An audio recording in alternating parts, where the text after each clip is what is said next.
What's up, guys? Welcome to a very different video this week. Earlier this week on Sunday, because we had to go to a baby shower, we did a live stream, so we don't have really a video for Thursday scheduled. So I'll make that this video because I figured, like, why miss a day just because of laziness? You can't let laziness get the best of you. So, if you're new to this channel where me, my father, my brother, we came together to try to share the message of Christ, improving yourself in the gym and stuff. But this video is just gonna be me. And in this video, completely unscripted, I just want to talk about something that just popped in my head. How, like, being a follower of Christ and trying to be on what's known as self-improvement. If you don't know what that is, I'll explain what that is in a couple seconds.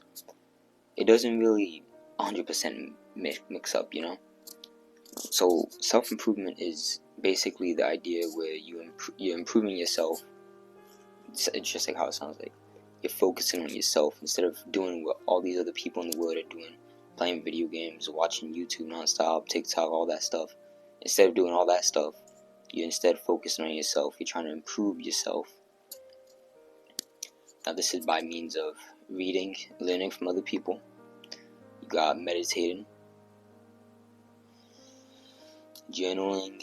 Some people include cold showers.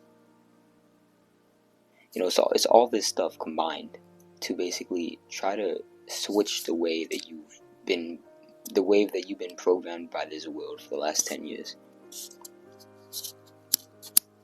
And what I figured out, because before I met God, I was actually on this path for a couple months. In June of last year, I was on this path. And then July, 2 months after, I met God. And I realized how some of the practices, although they can assist you in your journey with God, some of them don't really mix well. I mean, it's not really practices. It's more, it depends.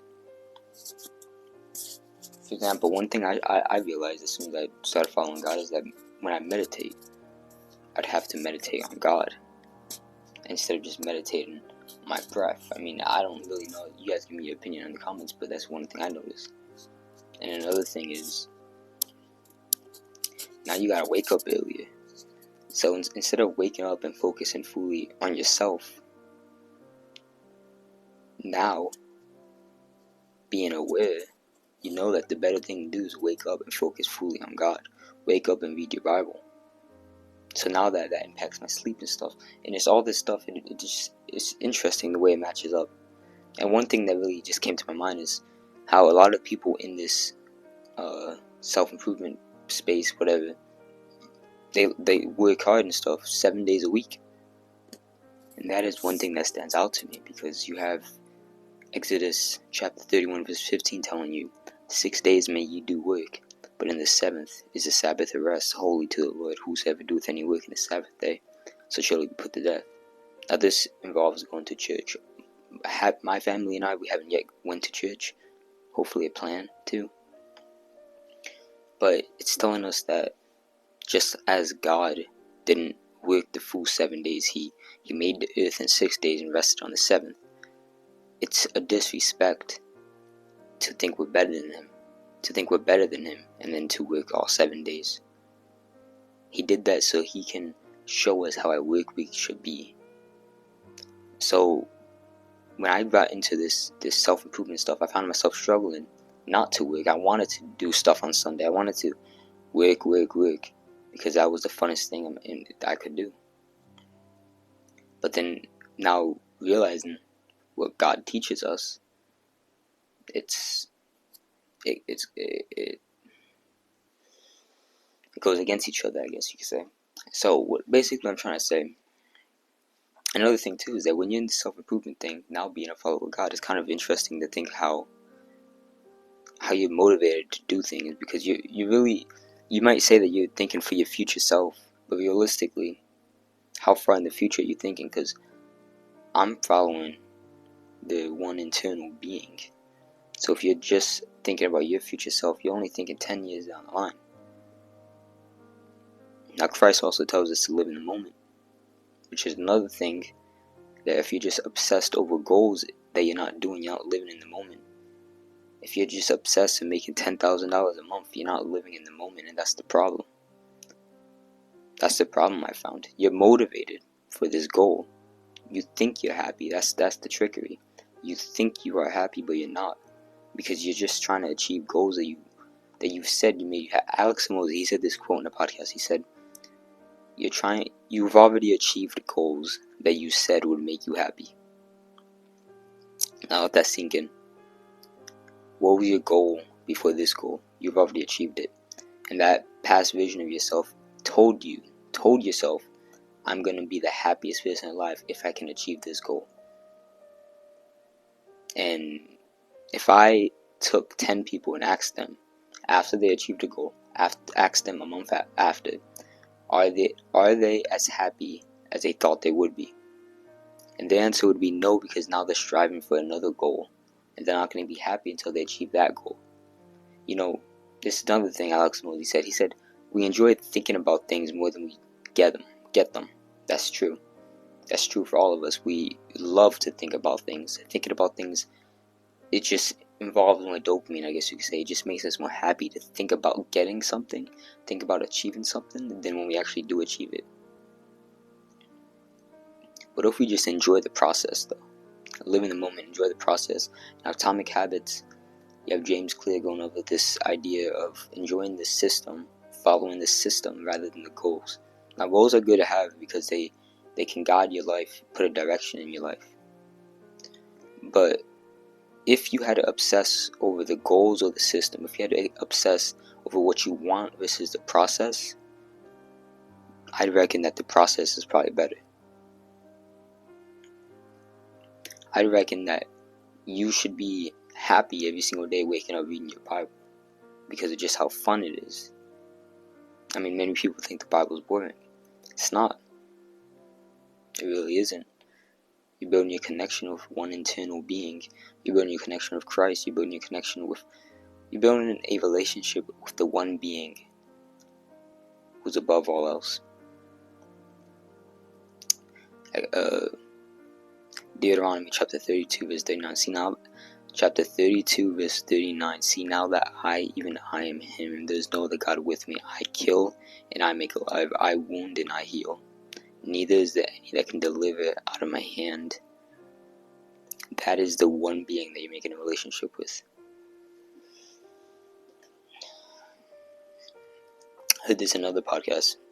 They were talking about, there's this atheist, and he said that for some odd reason, that when you make anything of this world your God, you're soon to find out that you will never be fulfilled by it. You never get any fulfillment. I think I mentioned this back in our last podcast, actually, episode 15. Episode 16 is coming out soon. But when you make something out of this world your God, and by this he meant an external being, someone who's out of time, out of space, out of time, space. I forgot. Time, matter, space. I think someone who's external to that, everlasting, you will be fulfilled. And this came from an atheist. Now we can only imagine what he said on his deathbed. We don't know. Maybe he gave his life to Christ. Overall, what I'm trying to say here is that if you're following self-improvement, yes, it's much better than where you are. It's a level above. Congratulations. I'm still on it, you could say. I'm still following the habits, the good habits. I still have to work on myself. I'm by no means perfect. I've failed many times. I'm still doing bad habits. I'm trying to fix them. Just as you are if you're following self-improvement. But what I would just want you to consider is, instead of being on self-improvement, instead of improving yourself, that sounds stupid, but instead of focusing on yourself, which for me, it kind of sounds selfish. Instead of focusing on yourself, even though that is very important, start focusing more on God. Start focusing more on the truth. If that makes sense to you, if that resonates with you, maybe try to subscribe to this channel. This is a different video, but be very thankful if you can comment down below and subscribe and check out our other videos, because this channel is not about me. This channel is about me, my father, my brother coming together, trying to share the message of God. But I don't know if I phrased that right earlier, but essentially what I'm trying to say is that self-improvement is another way to hide you from the truth. It's another way to distract you from the truth. It's another way to hide the truth, His truth, from you by replacing it with these ambitions of money, of fame, and of physique, of your physique and all that stuff. That's all it really is.